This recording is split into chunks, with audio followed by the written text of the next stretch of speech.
Let's face it, life on planet Earth can be quite challenging. Who knew that coming to this planet as a spiritual being living a human experience would be filled with so many obstacles? Welcome to our Soul Tribe family. Well, hello everyone, and welcome to episode 7 of Your Soul's Journey on Planet Earth.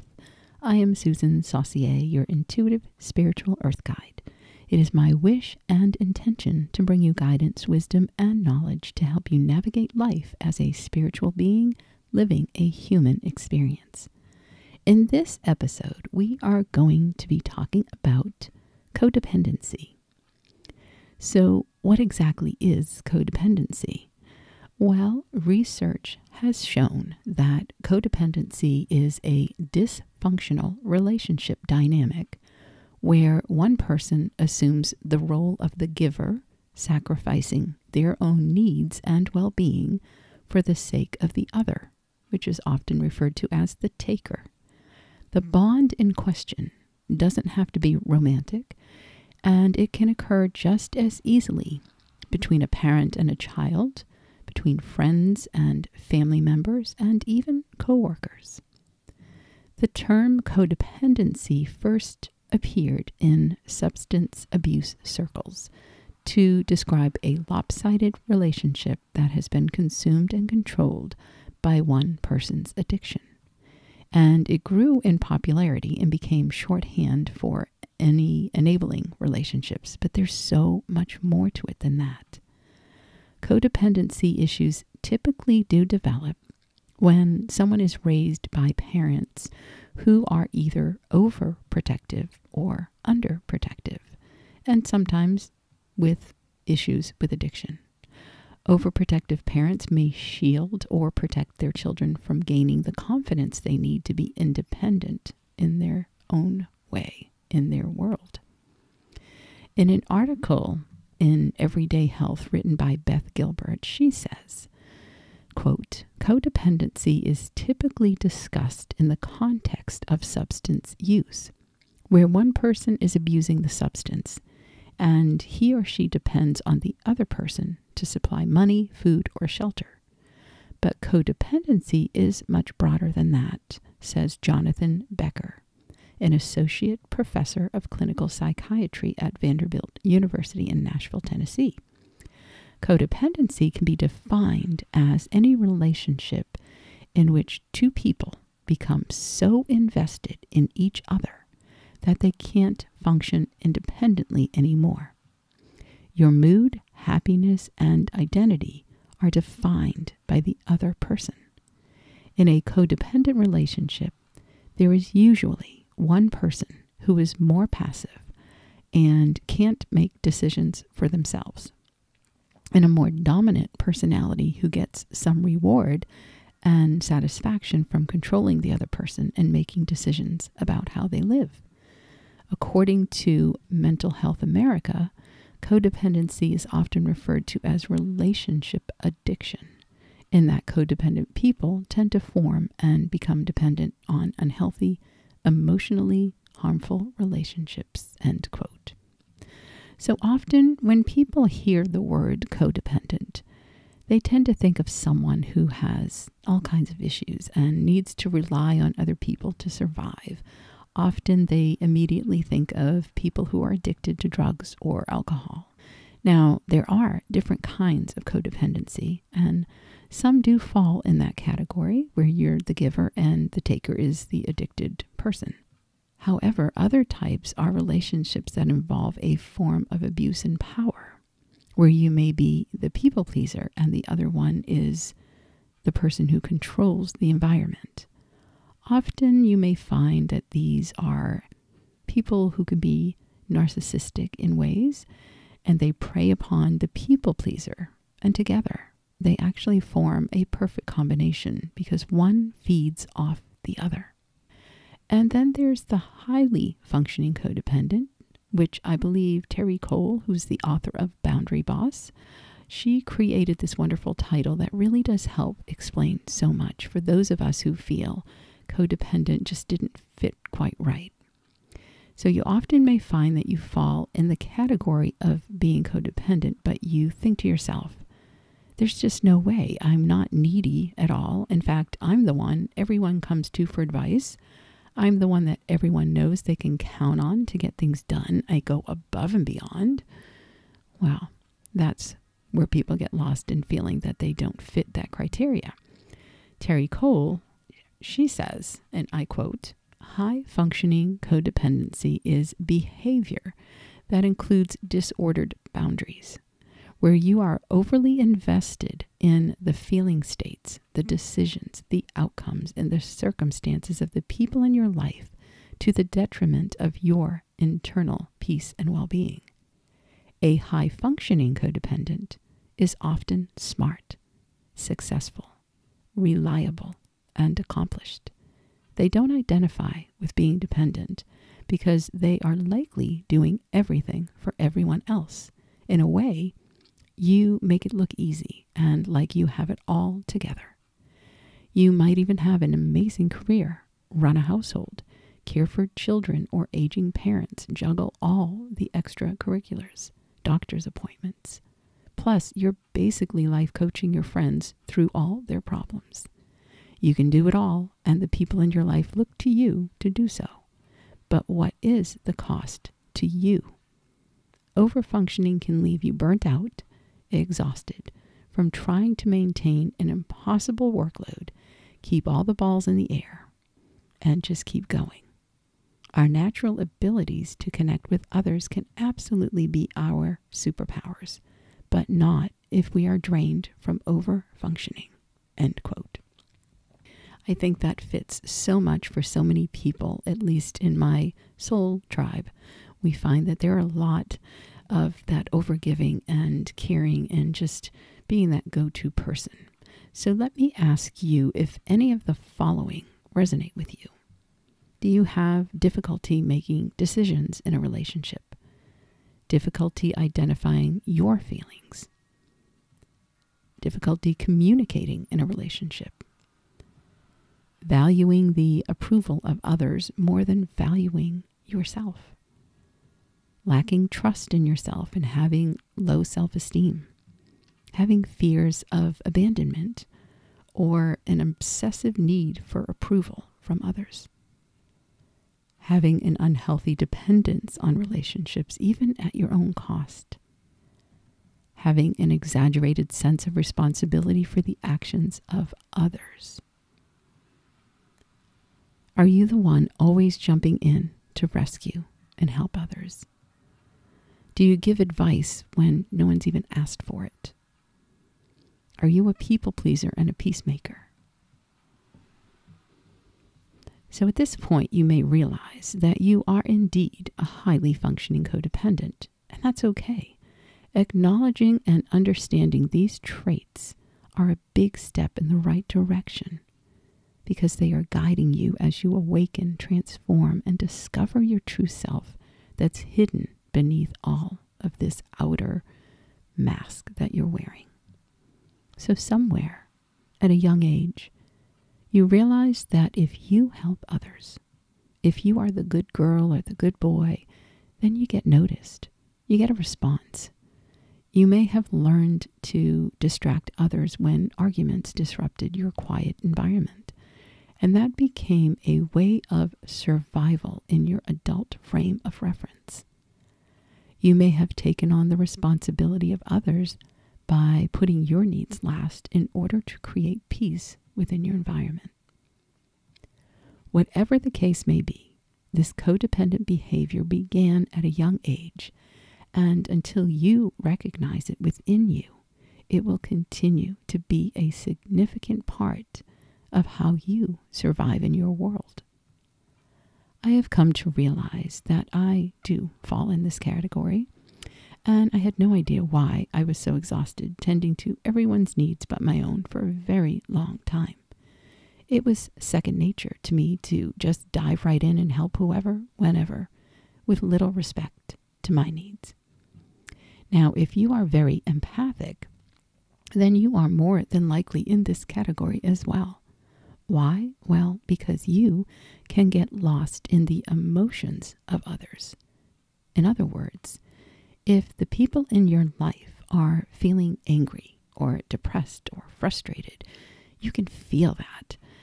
And therefore, if you can make them feel better by fixing it, then you feel better.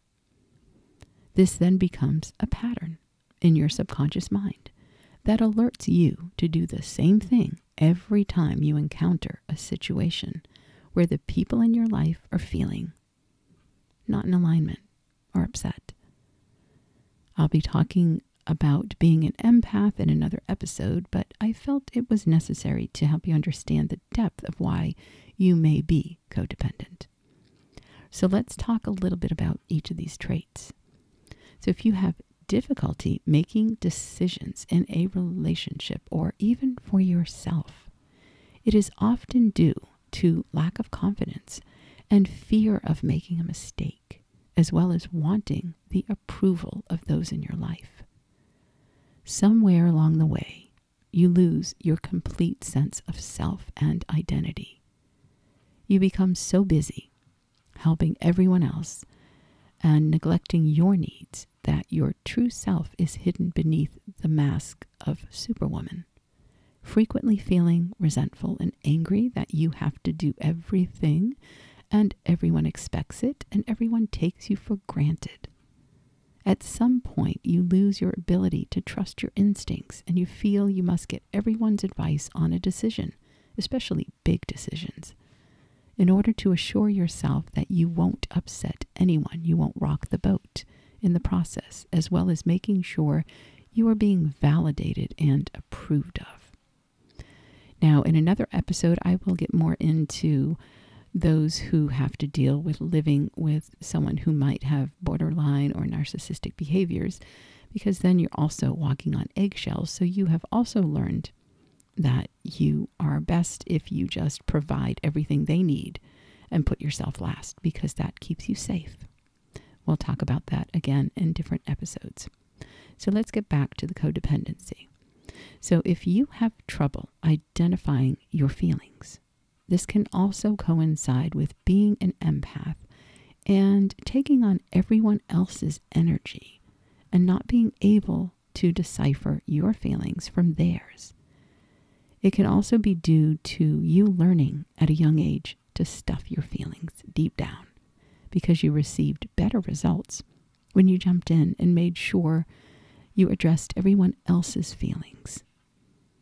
As you grow into adulthood, this again becomes embedded in your subconscious mind as a pattern and a habit where your ability to feel is shoved back down because you continued to display this behavior over and over again.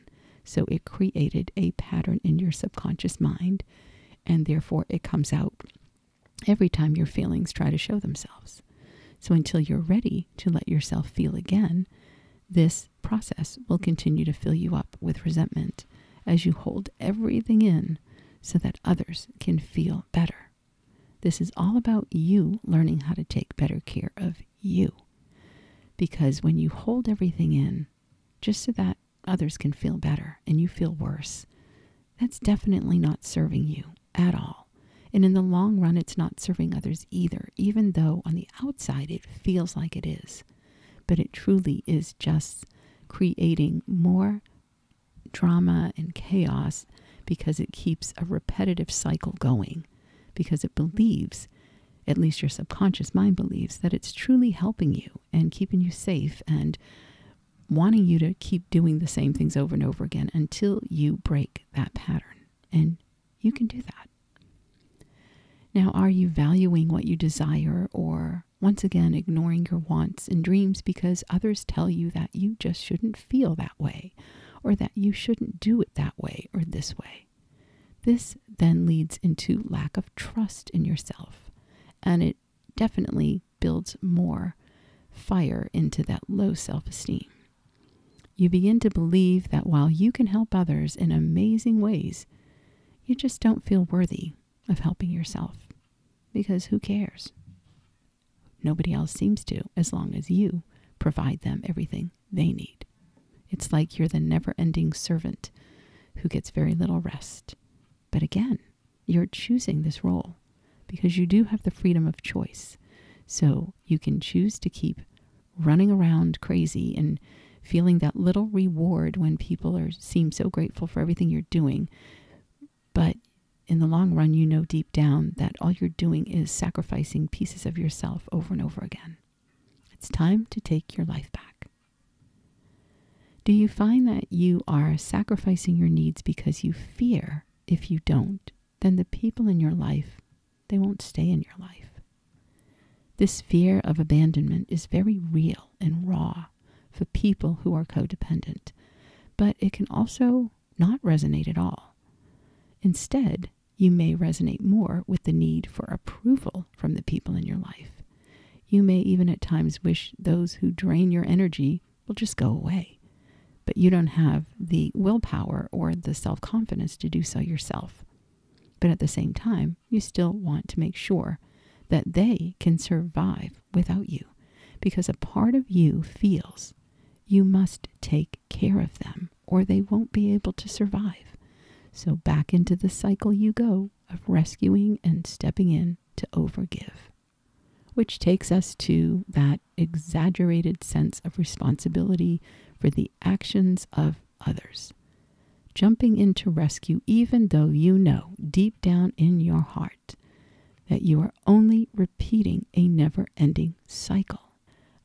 But at least you feel good for a bit when you take charge and things settle down. But this is only till the next upheaval, where you find yourself back on that hamster wheel, just going around and around and around, never finding a way out. Well, hopefully I have guided you and helped you to understand more about codependency and all the attachments associated with this. But what do you do about it? Well, taking back your power and setting boundaries is significant in transforming your life and honoring your true self. Setting boundaries may be the most difficult challenge you face. Why? Well, because setting boundaries requires you to speak up and to put a stop to the things going on in your life that you know have gotten out of hand. Stop letting others take advantage of you. You may feel empowered to do this and shout from the rooftops, "Yes, I am so ready to set boundaries and take my life back." And then you attempt to set your first boundary and you find yourself in a situation where you're needing to step away and not jump into rescue. And it can be quite challenging. But when that happens, when you've set that boundary and you find yourself facing another situation where everyone is expecting you to jump in and rescue, you have to ask yourself, do I really want to keep doing this? Do I really want to keep running around in circles, doing the same rescue pattern for the rest of my life? Look, my friend, only you can change your outcomes. You can't control others, and you cannot make them stop needing you. However, you can set boundaries where they learn to depend on themselves. First, you may need to set these boundaries with your own self. In other words, make sure you set a boundary that you will not run and rescue others no matter how much they plead for your help. And believe me, they will. One thing that always helped me when it became very difficult to hold my ground and not give in was to remember, whatever is for your highest good is always for the highest good of others in your life. So ask yourself when a situation arises, if I respond this way, is it truly for my highest good? Or am I just rescuing and fixing so that I can feel better, knowing they feel better? I mean, I get it. It's hard to see other people suffer. It really, really is, especially when you are very close to them and you love them and care about them very deeply. But I believe, since you are usually a very old soul, that you understand deep down, that you know that you are only providing this fix and this rescue so that you can all feel better, but it's temporary. And they will just keep floundering and you will keep rescuing until the end of time unless one of you steps up. And since they are really floundering and struggling, it usually isn't them. It usually takes you to step up and walk away. And you can always send them love and light energy. You can do things that way instead of jumping into fix, because they're never going to understand how to live a successful life if you are doing everything for them. Life lessons can be so intense at times. And this not only is a life lesson for them, but it's one for you, learning to take back your self-worth and self-love by standing your ground. Just like the mama birds that push their young out of the nest to fly, watching them fall and stumble and finding their way. The same goes for you. If you keep jumping in to fix things, fix people, situations, you're messing with the life lessons that are for those you keep jumping in to help. Now, if you find that you're struggling and you really need help with this, some clarity and some guidance, I do offer one-on-one coaching specific to these topics we discussed today. I also have a 6-week course that helps you take back your power and keep it. And that will involve boundaries and all of the above we talked about, and learning how to hold them in place. And I work with you during that time frame to help you understand how you can really harness who you are and your power, and setting those boundaries and holding them in place so that you can truly honor who you are. Please feel free to email me if you have any questions, and I do accept payment arrangements as well. My goal is to help you discover your true authentic self and live your life to its fullest potential. I do have a few 6-week courses, so this one I'm talking about is Take Back Your Power and, step into your magnificence and change your life. So before I begin your guided meditation, I will leave you with a quote from Anna Taylor. Quote, "Love yourself enough to set boundaries. Your time and energy are precious. You get to choose how you use it. You teach people how to treat you by deciding what you will and won't accept." End quote. Well, I hope you have found this podcast inspirational and helpful. And if you did, please share it with others. Follow me and subscribe. Comment, and please know that I am truly grateful that you are part of this Soul Tribe family. I have put the website and email info in the show notes below. So let's begin your guided meditation. I hope it will inspire you to love yourself unconditionally and continue to heal and grow and evolve as you intended on your life's journey here on planet Earth. So let's begin by finding a comfortable place where you won't be disturbed. Gently close your eyes and take a nice, slow, deep breath in through your nose and release through your mouth, knowing that you are inhaling new beginnings and releasing old energy. Being grateful for every breath you take. Once again, take a nice, slow, deep breath in and exhale even slower. Letting your body and your mind relax, and giving yourself permission to just let go. Allowing any thoughts that come into your mind to be put to the side, knowing that they will come back later if they're important. This is your time to take care of you and you alone. No one is needing anything. Now at this time, we ask to be surrounded by pure divine love, healing light energy, safety and protection. calling in our spirit teams, calling in the archangels to bring in the elements of fire and water, air, and earth as a representation of their love, healing, and guidance on this journey.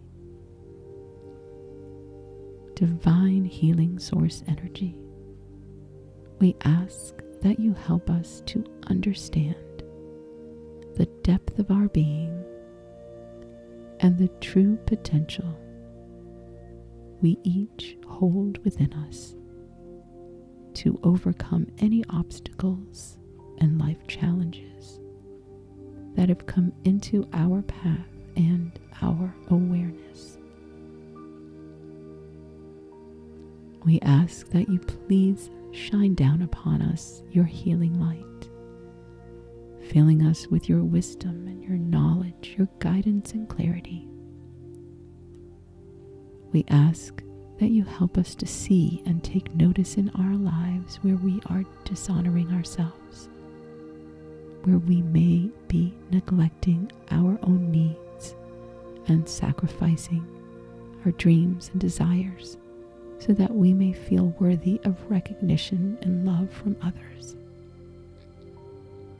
We understand at a higher conscious level that the only love we truly need is our own self-love and acceptance.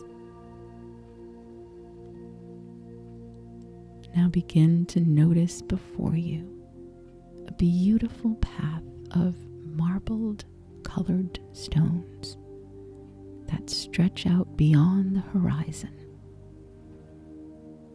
You can feel yourself slowly drifting into a wonderful, deep, and relaxing state of mind, listening to the sound of my voice as you allow yourself to simply glide along these soft, colorful stones, slowly, gently, and ever so peacefully, as if you are floating above this path of marbled stones, drifting and floating.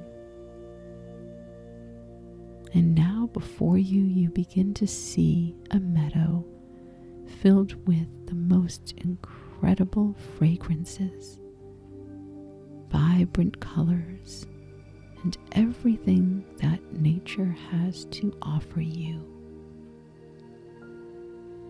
The weather is perfect, just like you prefer it to be. You can feel the gentle breeze on your skin, inhaling the incredible fragrances from the flowers and nature itself. You may even hear birds and see butterflies, beautiful green grass and trees, and just embrace the amazing tranquility and peace and calm that this place offers you. For this is your special place to replenish your energy and restore your soul's empowerment. Now find yourself sitting or lying on a beautiful blanket, overlooking the fields of grass, the trees, the blue sky above you, relaxing and letting go now, and letting yourself begin to discover the parts of yourself that need some loving attention.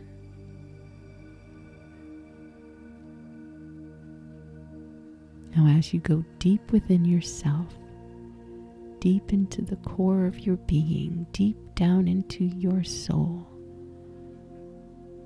let it be revealed to you your magnificent power, wisdom, and knowledge that resides there. You have come into this lifetime learning what it is to give of yourself and to sacrifice your needs in order to assist others. However, somewhere along the way, you have lost yourself by neglecting your own needs. The time is now to rejuvenate and replenish your divine source energy and instill upon you pure divine self-love, self-worth, and self-respect. For it is within the self that your true power is vibrating. It is not what you have believed comes from others when you rescue them. And while that is admirable, and we see your true compassion, it is only hindering your progress as well as those in your life that you continue to fix and rescue. So right now, allow yourself and give yourself permission to accept and receive these blessings. Bask in this healing light that is now bestowed upon you, healing your wounds of not feeling worthy and restoring your true sense of self. Feel this healing light penetrate all the parts of you that need this healing. Let yourself trust and surrender to a new view of yourself as a confident, loving person that loves the self first. For when you love yourself first and fill your cup first, you have so much more to share. So sit for a moment in this healing vibration of love and light and let it fill your cup up right now.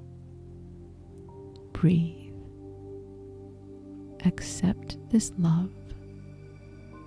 Feel it throughout your body. Breathe and receive this love, knowing there is nothing required from you in return. This love is free and it is yours. Receive it, because it is now your time to receive. Breathe. You are worthy. You are loved. You are enough. Set yourself free. Set yourself free.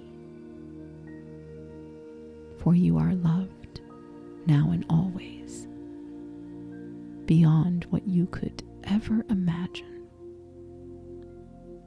Breathe and let this loving light flow throughout your entire body, filling you up with confidence, trust in yourself, trust in your decisions, trust in who you are, for you are a magnificent soul.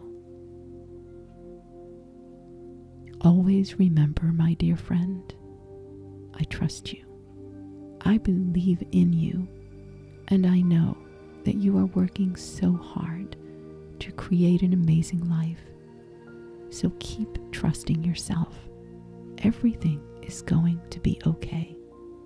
I have no doubts that you will find the answers you seek and live a life that fits you beautifully. Now take a nice, slow, deep breath in, filling up your body with new, vibrant, loving energy. And exhale all the toxic energy that we have just moved through you. Just let it go, releasing it. Feeling the shift in your body as if a weight has been lifted.